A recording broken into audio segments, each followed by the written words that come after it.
Ikaw, Labre Granada. Di ba inaamon mo si BP Sara ng ng debate? Bakit may nahamon? Sino ka ba? Para maghamon kay BP Sara ng debate? Ha?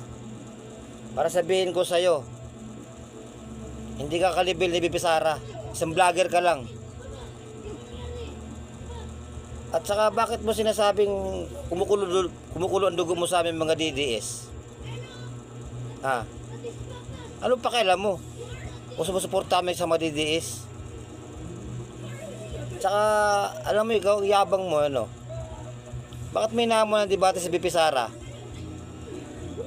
Ha? Ano bang level mo sa kanya? Ha? Isang vlogger ka lang. Ang hinahamon mo vice president yan. Baka mamaya pinatulang ka ni BP Sara, baka manguyakos ka doon sa harap niya. Ha? Parang kumunoy, alam mo yung kumunoy, yung gumaganon. Gumaganon.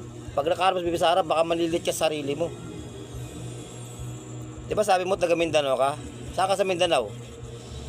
Taga Mindanao din ako. Yabang mo. Hinahamon ba sa BP Sara? Magdebate kayo? Baka mamaya makaharap mo si BP Sara, magmumukhang tanga ka lang. Naghahamon ka pa. Isang vlogger ka lang. Para sa vlogger. Ha?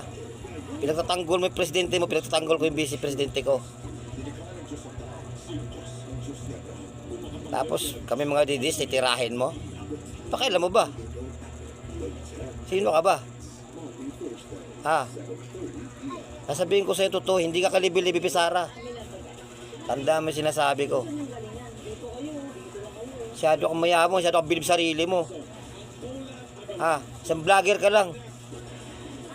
Sumikat ka lang, ganyan ka na. Ha? Wala ka sa level ni BP Sara, oy. Tanda mo yung sinasabi ko. Hindi kasi siputin nun dahil isa ka lang vlogger. Tanggapin mo katotohanan. Napakayabang mo. Taga Mindanao ka ba? Sige, saan ka sa Mindanao? Puntahan kita. Yabang mo. Solid Duterte to. O, yung mga vlogger ni Bongbong dyan. Ano?